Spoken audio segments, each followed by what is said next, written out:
Poštovani gledatelji, dobar vam dan. U Novoj Gradiški je obilježeno 26 godina od osnivanja Hrvatske demokratske zajednice na području Brodsko-posavske županije. Svečani skup u Domu kulture uz više stotina uzvanika svojom nazočnošću veličali su predsjednik HDZ-a i prvi potpredsjednik Vlade Republike Hrvatske Tomislav Karamarko, predsjednik Hrvatskog sabora Željko Reiner, saborski zastupnik i predsjednik županijskog HDZ-a Pero Ćosić, te župan Brodsko-posavske županije Danijel Marušić.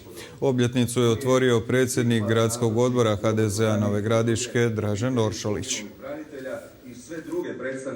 26 godina, ali danas je i 26 godina kako je predsjednik Tuđman na prvom saboru postao predsjednik HDZ-a. Dakle, poklopilo se. Sjetimo se i doktora Tuđmana, spominjete Domovinski rat, naravno Gradiška je jako stradala i sjetimo se i sjetit ćemo se i u svom govoru ću još posjetiti na sve branitelje, na sve one koji su dali svoje živote, na naše vrijedne članove, jel? Dakle, vrijedne članove Hrvatske demokratske zajednice koji su prvi krenuli tamo gdje je trebalo biti na braniku domovine. Prema tome, evo, za nas je svečan dan, tužan dan utoliko što smo puno ljudi izgubili, sjećamo se i njih, ali evo, veseli, imamo svoju državu, imamo svoju Hrvatsku.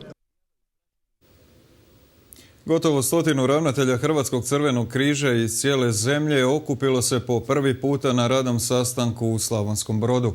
Razlog iz kojega je ovakav skup prvi puta održan izvan Zagreba, ističu u Crvenom križu, je veliki obol djelatnika i volontera koji su svojim radom u tranzitnom centru za izbjeglice humanim i pozitivnim primjerom predstavili našu zemlju svjetskoj javnosti. Još jučer su svi sudionici obišli kamp na Bjelišu i uvjerili se u besprijekornu organizaciju ove iznimno zahtjevne humanitarne operacije.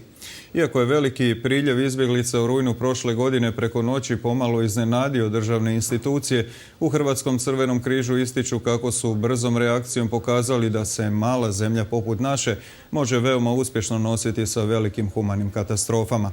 Kao najbolji primjer izdvojen je upravo rad kampa u Slavonskom Brodu. Funkcionira na jedan uistinu u svjetskim razmjerima vrhunski način.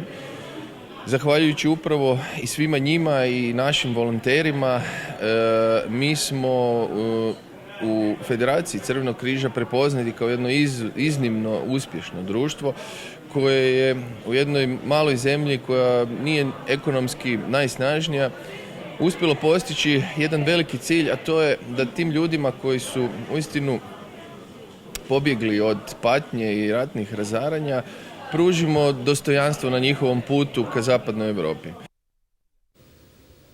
U Zlatnom Cekinu održana je završna konferencija projekta Mreža socijalnog volontiranja Brodsko-posavske županije.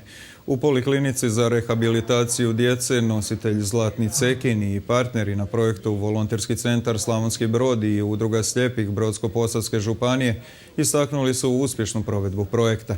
Rezultat toga je preko 150 aktivno uključenih volontera, funkcionalna baza volontera i ažurna web stranica. Glavni cilj je ostvaren, ističe se, a dokaz tomu su broj volonterskih sati, brojnost udruga uključenih u projekt te odlična koordinacija između volontera i organizatora volontiranja. Moram reći, jako sam zadovoljan i dobili smo jako puno i zahvalan sam svima koji su nam omogućili da se ovaj projekat ovdje ostvari, jer ovo je početak. U ovim krajevima kod nas nema ni 5% ljudi da volontira, a na zapadu je to 70%, pa pogledajte na kojoj smo mi razine.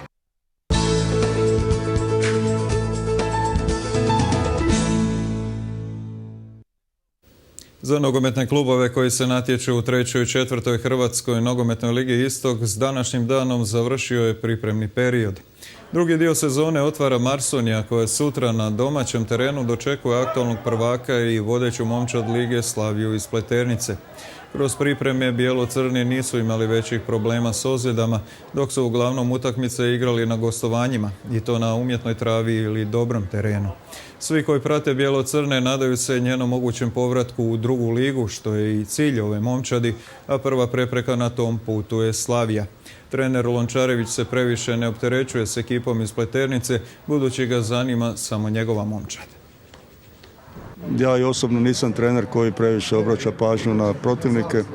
Meni je bitno da je moja momčad u redu, a protivnici. Svaki od naših protivnika u ovoj ligi, od prvoga do zadnjega, imaju 2-3 igrača u momčadi koji mogu tvoje slabosti iskoristiti ako ih imaš taj dan. Prema tome, nama je bitno da mi budemo bez previše slabosti. Mi smo to ove pripreme napravili, ja se nadam da ćemo tako i krenuti u prvenstvo. Normalno da bi nam 3 boda na prvoj utakmici značilo strašno puno. Jel?